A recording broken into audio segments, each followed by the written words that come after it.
never saw it coming, not in the way you'd expect, at least. There was no lipstick on the collar, no hushed phone calls in the middle of the night, no gradual pulling away, no lingering scent of someone else on her clothes. If anything, Lorraine acted more affectionate in the last few months of our marriage than she had in years. She kissed me longer before leaving for work, laughed at my bad jokes like she used to when we were young, and held my hand in the car again. Felt like we had found our way back to each other. I was wrong. The truth didn't come out in some dramatic revelation. There was no tearful confession, no angry confrontation. Instead, one evening, Lorraine simply sat me down at the dinner table and looked at me with an expression I couldn't place. Not guilt, not sadness, relief. "I need to tell you something," she said, reaching across the table to take my hand in hers. "I've been seeing someone else, and I don't want to lie to you anymore." That moment was when my entire world split in half. I didn't yell. I didn't cry. My body felt like it had turned to stone, like I was suddenly watching my own life from the outside. My hand went limp in hers. I heard the words, understood them, but my mind refused to accept them. "What?" It was the only thing I could say.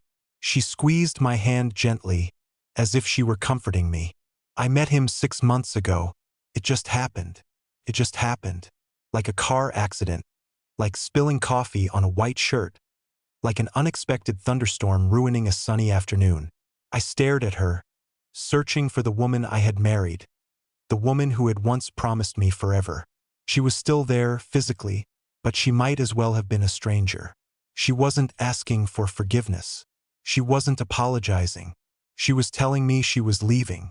And just like that, she did. No begging me to understand, no dramatic exit. She had a bag packed in the hallway, a suitcase I hadn't noticed until that very moment. I didn't ask where she was going, and she didn't offer to tell me. She stood, kissed me on the forehead, actually kissed me, and whispered, "You're a good man, Walter. You always have been." And then she was gone.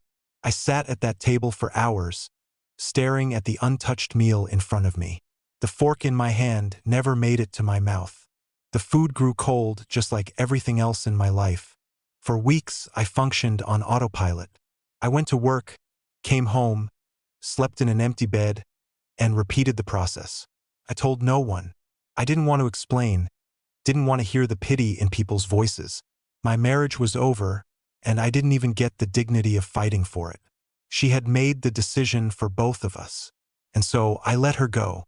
Or at least I tried, because months later, when I had finally started to stitch my life back together, Lorraine came back. And she expected me to open the door.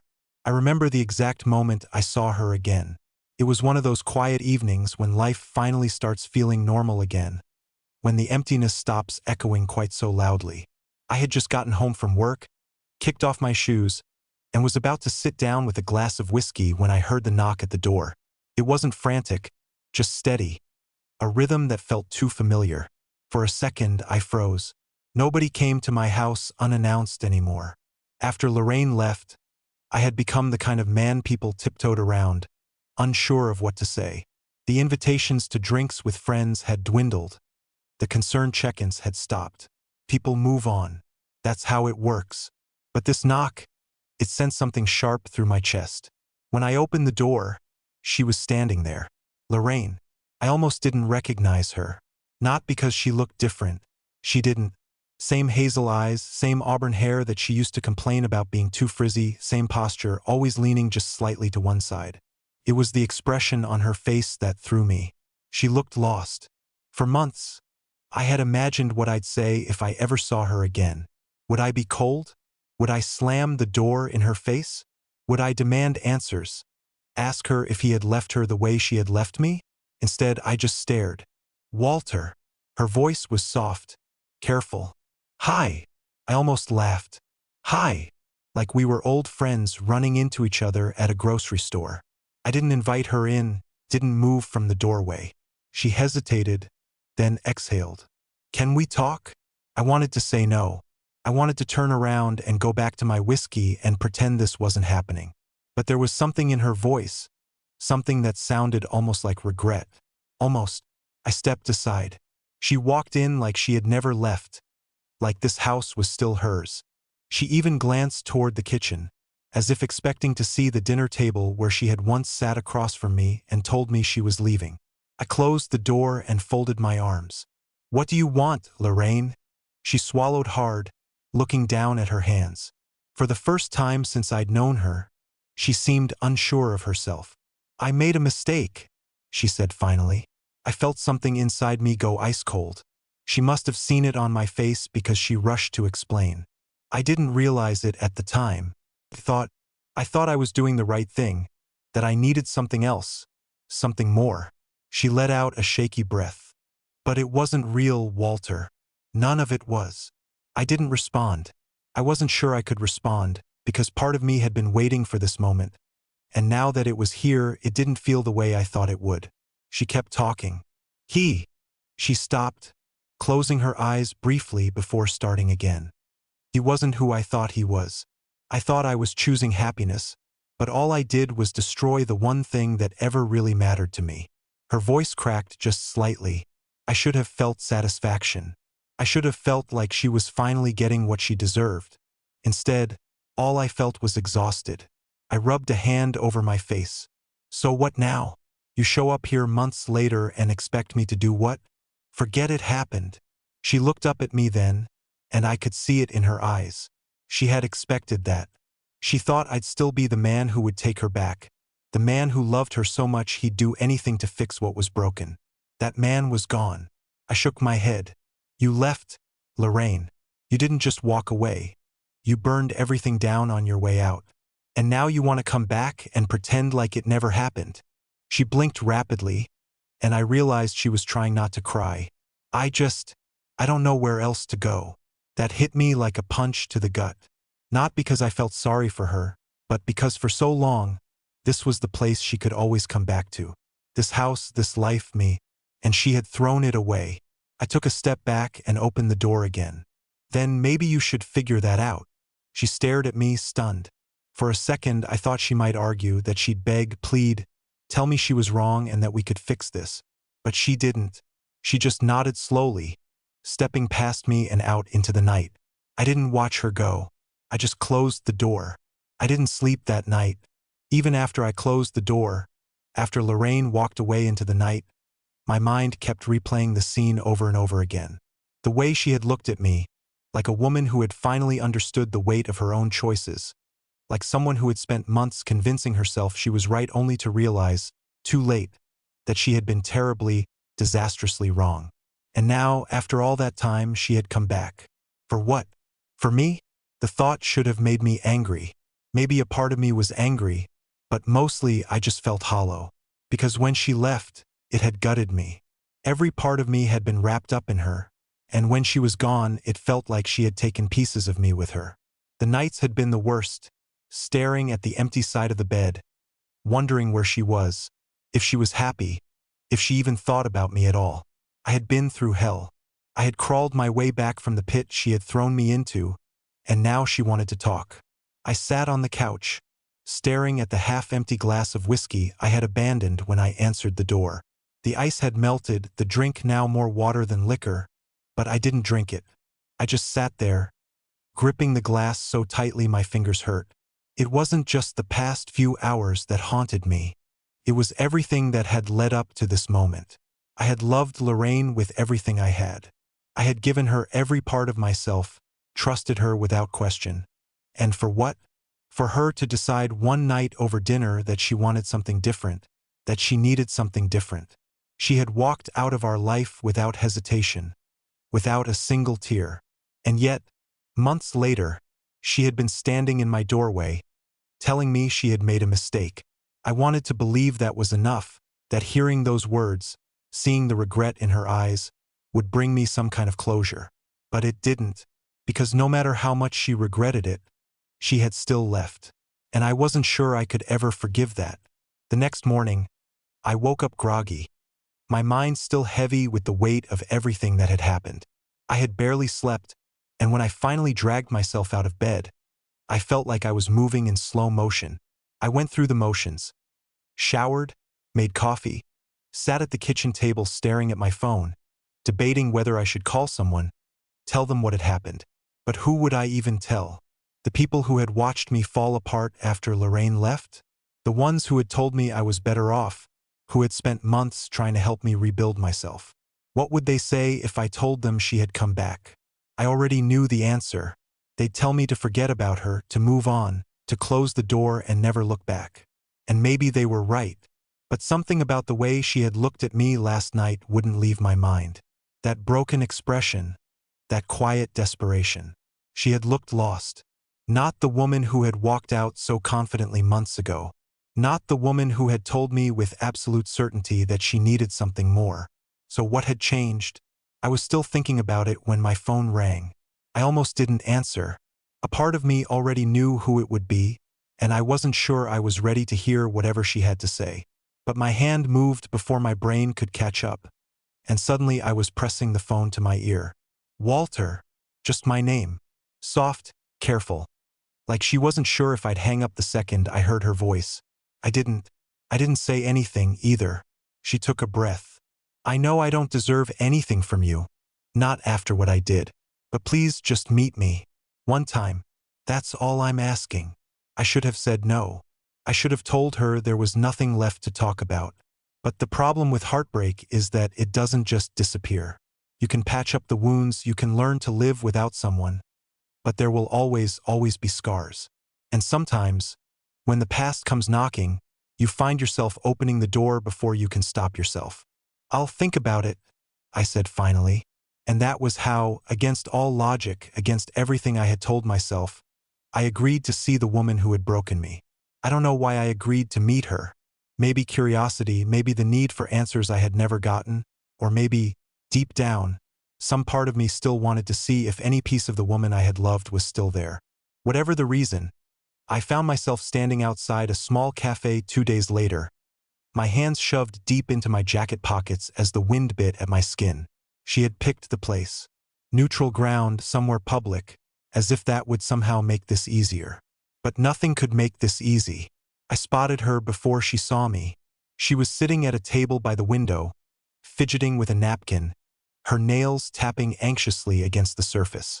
She looked nervous, almost hesitant, a stark contrast to the woman who had walked away from me without a second glance. For a moment, I just stood there watching her, wondering if this was a mistake. Then, as if sensing me, she looked up. Our eyes met through the glass, and I saw it again, that same lost expression from the night she had shown up at my door. I exhaled sharply, then pushed the door open. She straightened as I approached, but she didn't smile. Neither did I. Walter, she said softly as I sat down across from her. I leaned back in my chair, crossing my arms. You wanted to talk, so talk. She swallowed, nodding. Right? She glanced at her hands, then back up at me. I don't even know where to start. Try the beginning. My voice was flat. I didn't care to make this easier for her. She was the one who had wanted this meeting, not me. She bit her lip, hesitating, then finally she spoke. When I left, I thought I was doing the right thing. She let out a shaky breath. I convinced myself that what we had wasn't enough anymore, that I needed something different. And when I met him, I thought he was, exciting, new. He made me feel. She stopped, shaking her head. It doesn't matter. What matters is that I was wrong. I didn't say anything. I just watched her, waiting. She took another breath, her hands tightening into fists. At first, everything seemed perfect. He made all these promises, made me feel like I had made the best decision of my life. But it didn't take long for the cracks to show. Her voice dropped lower. He wasn't who I thought he was. He was controlling, jealous. He wanted me to be someone I wasn't. And when I started realizing that, when I started pushing back, he just stopped trying. He lost interest, like I was a toy he had gotten bored of. She swallowed. And then he left. 3 months after I left you. I found myself alone in a city I barely knew, with no friends, no job, nothing. And for the first time, I understood what I had done, what I had thrown away. She looked up at me, her eyes pleading. I messed up, Walter. I ruined everything. And I know I don't deserve anything from you. But I I needed to tell you. I let her words hang between us for a long moment, weighing them. I waited for you, I said finally, my voice quiet but firm. For months, I woke up every day wondering if you would come back, if you'd change your mind. And when you didn't, I had to teach myself how to exist without you. I had to rebuild everything you tore apart. She flinched. I know. No, Lorraine, I don't think you do. I leaned forward slightly, my voice colder now. You made a choice, a conscious, deliberate choice to leave. You packed your bags, kissed me goodbye, and walked out. And now, after all this time, you show up and expect what? Forgiveness? A second chance. Her eyes shone with unshed tears. I don't expect anything. She hesitated. I miss you. I let out a bitter laugh. You miss me? Lorraine, you didn't just leave me. You destroyed me. You shattered my trust, my love, everything I thought I knew about you. And now you miss me. I shook my head. You don't miss me. You miss the comfort, the safety, the version of me who would have done anything to keep you. She blinked rapidly, a tear slipping down her cheek. I don't know how to fix this. You can't. My voice was firm, final. For a long moment, neither of us spoke. The cafe buzzed around us, the clinking of cups, the hum of conversation. But in our little corner, it felt like the world had gone silent. Finally, she exhaled shakily and nodded.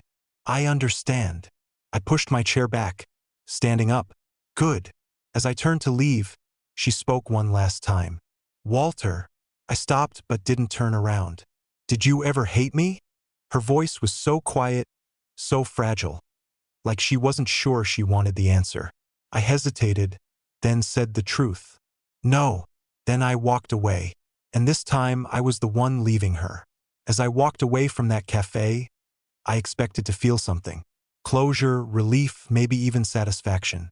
But I felt nothing, just an odd numbness, like my mind hadn't caught up with the weight of what had just happened. Lorraine was out of my life again. This time it was on my terms. So why did it still feel like a loss? The city was alive around me. Cars passing, people talking, a dog barking somewhere in the distance.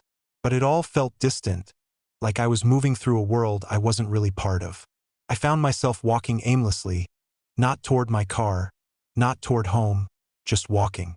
And as I walked, my mind drifted back to the beginning, to the life I had built with Lorraine before she threw it all away. We had met in the most ordinary way. Two people at a mutual friend's party, making small talk over cheap drinks. She had this laugh, this effortless confidence that made people want to be around her. She pulled me in so quickly, so completely, that I didn't even realize it was happening. And before I knew it, she was my entire world. Marriage had been easy at first. We were happy, at least I thought we were. We built a life together. Inside jokes, late-night conversations, lazy Sunday mornings in bed. There was a time when I would have sworn on my life that she loved me, that she would never hurt me. But people change. Or maybe they just reveal who they really are. Because love doesn't just vanish. It doesn't just disappear overnight. She must have known, long before she ever said the words, that she was pulling away, that she wanted something else. And yet, she let me believe. She let me love her with everything I had, right up until the moment she decided she was done. That was what I couldn't forgive. Not the affair itself, not even the betrayal, but the lie. The fact that I had spent years loving someone who had already stopped loving me. I stopped walking, realizing I had wandered into a small park. There was a bench nearby, half hidden under the shade of a tree, and I sank down onto it, exhaling slowly. It should have been the end. I should have been done with her. But life doesn't work that way, because just as I was finally starting to let go, the past came crashing back in. Started with a phone call. My phone buzzed in my pocket, and without thinking, I pulled it out, expecting some spam number or a coworker I had forgotten to email back.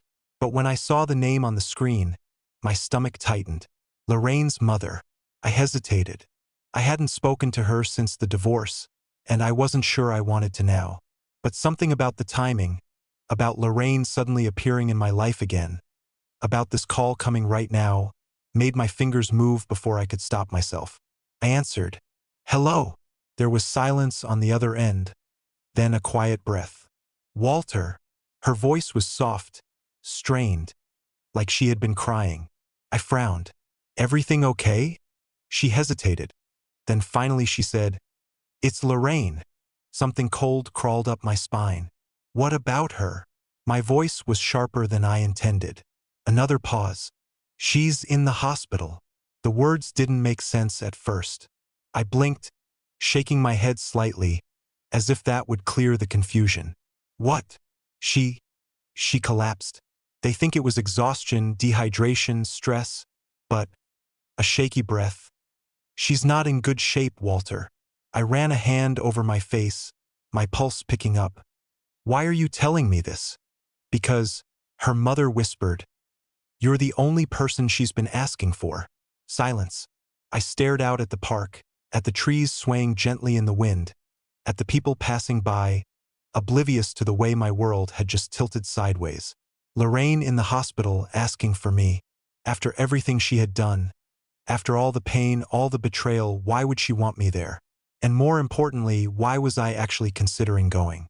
I should have said no. I should have told Lorraine's mother that whatever was happening to her wasn't my problem anymore, that she had made her choices and I wasn't about to swoop in and pretend to be the man she had abandoned. But I didn't say no.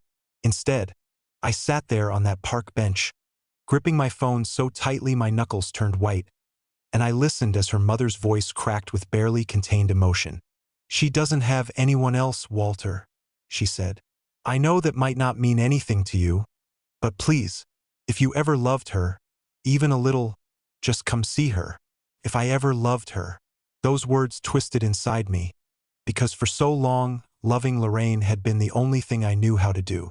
I had built my entire life around that love, and she had taken it, burned it, and left me standing in the ashes. But that love had existed once, and that's why, despite everything, I found myself standing outside the hospital an hour later, staring up at the fluorescent lights glowing against the darkening sky. I almost didn't go in. I had driven here on autopilot, my mind replaying every memory of Lorraine that I had buried deep. Our wedding day, the first time she had told me she loved me, the moment she told me she was leaving, the way she had looked at me when she showed up at my door months later, full of regret but still expecting something I wasn't sure I could give. And now she was in there, somewhere beyond those sliding doors, lying in a hospital bed. I didn't know what I expected to feel, but it wasn't this. Not the rapid heartbeat, not the sweat on my palms, not the overwhelming sense of déjà vu, like I was about to walk into something I couldn't come back from. But I went inside anyway. The hospital smelled like antiseptic and something faintly metallic, the kind of scent that settles into your lungs and lingers. The waiting room was half full, people hunched over phones, some pacing, some staring blankly at the walls, as if their thoughts were louder than the world around them. I walked to the front desk, cleared my throat. "Lorraine Mitchell." Someone called me about her. The nurse barely looked up from her screen. "Room 214. Down the hall, third door on the left." I nodded, mumbling a quiet thanks before making my way down the hall. My footsteps echoed in the sterile corridor, each step heavier than the last. And then I was standing in front of her door. I hesitated. What was I doing here? What did she expect me to say? More importantly, what did I expect? I had no answers, only the gnawing sense that I was about to face something I wasn't ready for. I pushed the door open. Lorraine was lying in bed, pale and smaller than I remembered. She wasn't wearing any makeup. Her hair was messy, her hands resting limply on the thin hospital blanket. There were 4 drips in her arm, a heart monitor beeping steadily beside her. She turned her head at the sound of the door, and when she saw me, her eyes filled with something raw, something unguarded. "Walter." Her voice was hoarse, barely a whisper. I stepped inside, closing the door behind me. "You look like hell." A weak, breathy chuckle. "I feel worse." I didn't sit down, didn't move closer. I just stood there, staring at the woman who had once been my world, who had shattered it, and who was now lying in a hospital bed asking for me like none of that had happened. "What do you want from me, Lorraine?" My voice was quiet but firm. Why am I here? She swallowed, looking away for a moment, as if gathering her thoughts. Then, softly, because you're the only person who ever really knew me. I let out a slow breath, running a hand through my hair. And yet, you still left.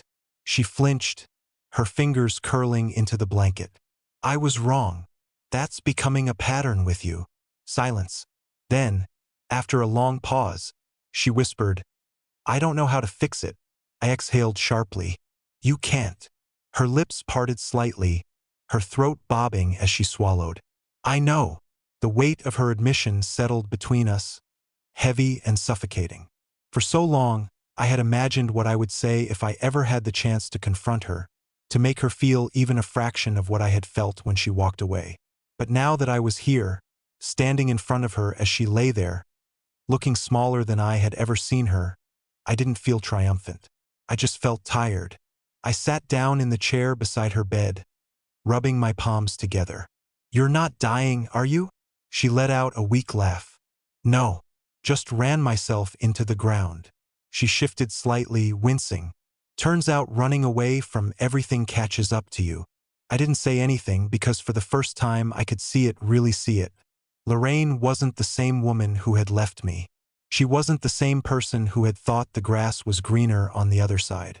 She looked like someone who had been chasing happiness so desperately that she had lost herself along the way. And I realized, in that moment, that I didn't hate her. I wasn't sure if that made things better or worse, but I knew one thing. No matter how much she regretted what she had done, no matter how much she wished she could go back, there were some things you just couldn't undo. And maybe, just maybe, that was the lesson we both needed to learn. Hospitals have a strange way of making time feel slower, like the entire world outside doesn't exist. Sitting there beside Lorraine, I felt trapped between two versions of my life, the one I had before she left and the one I was trying to build without her. The beeping of the heart monitor, the sterile scent of antiseptic, the way she looked at me with something between regret and exhaustion. It was all too much, yet not enough to make me walk away. I didn't know her anything. That's what I kept telling myself. But I still hadn't left. She shifted slightly in the bed, wincing as she adjusted her position. Walter, she said softly, I know this doesn't change anything. I know I can't undo what I did. I let out a breath, leaning back in the chair, arms crossed. So why am I here? She hesitated, then reached for the cup of water on the tray beside her bed, her fingers trembling slightly as she lifted it to her lips. When she finally spoke, her voice was quieter. Because I needed you to know the truth. I exhaled sharply, shaking my head. I know the truth, Lorraine. You walked out on me. You picked someone else. My tone was even, but there was no mistaking the bitterness underneath. What's left to say? Her grip tightened around the cup. I didn't pick him. I scoffed, leaning forward slightly. Then what the hell do you call it? She swallowed hard, staring down at her lap. I was trying to run away.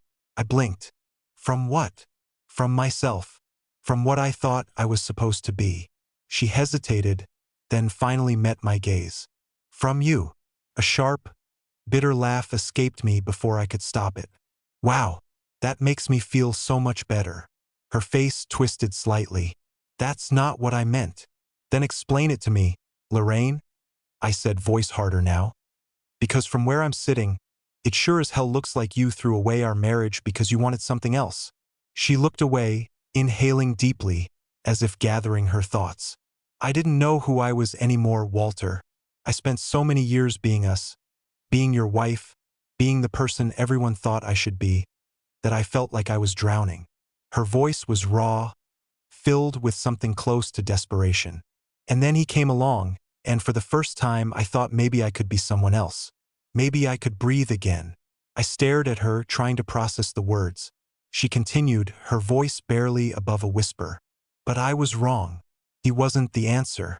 Leaving wasn't the answer. And by the time I realized that, it was too late. I shook my head, rubbing a hand over my face. So what? You expect me to feel sorry for you? To tell you it's okay? No. She swallowed, her eyes glistening.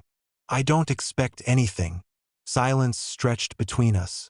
I didn't know what to say, didn't know if there was anything left to say. I had spent months piecing myself back together after what she did. And now here she was, telling me she had left not because she didn't love me, but because she had been too lost to see what she already had. It didn't make the pain go away. It didn't fix anything. But for the first time, I could see it. The real Lorraine. Not the woman who had walked out of our home with her bags packed. Not the woman who had acted like I was just another chapter in her life she had finished reading. This was a woman who had lost herself, and in doing so, she had lost me, too. I stood up. Her eyes widened slightly, but she didn't say anything. I shoved my hands into my pockets, staring down at her. I spent so long wondering why I wasn't enough for you, I said, voice quieter now. But I think I finally get it. It was never about me, was it? A tear slipped down her cheek. She shook her head. No, I nodded slowly. That's what makes this easier. She blinked. What does? I exhaled, finally feeling the weight I had been carrying for months begin to lift. Walking away.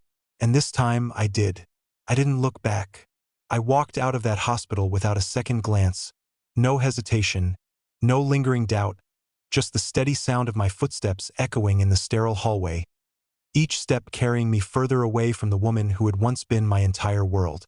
For months, I had imagined this moment, what it would feel like to finally let her go. I thought it would be dramatic, maybe even painful. But as I stepped outside into the cool evening air, I felt something I hadn't in a long time: peace.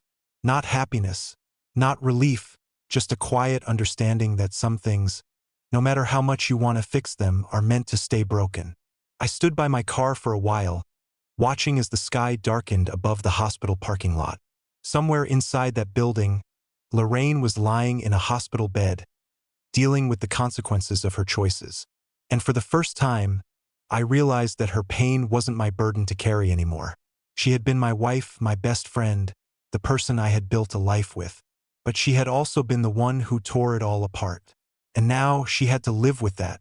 I had spent too long trying to understand why she had done what she did, why she had chosen to leave, why she had only come back when she had nothing left. But none of that mattered anymore. Because love, real love, doesn't destroy. It doesn't walk away. I climbed into my car, gripping the steering wheel, exhaling slowly. The weight on my chest, the one I had been carrying since the night she left, felt lighter. Maybe it would never fully disappear, but at least now it wasn't holding me down. As I pulled out of the parking lot, my phone buzzed. A message from a friend I hadn't seen in months, asking if I wanted to grab a drink. I smiled. Maybe it was time to start saying yes again. Maybe it was time to start living. And as I drove away from the hospital, from Lorraine, from everything that had once defined me, I finally understood. She had left me once, and this time I was the one leaving her behind for good.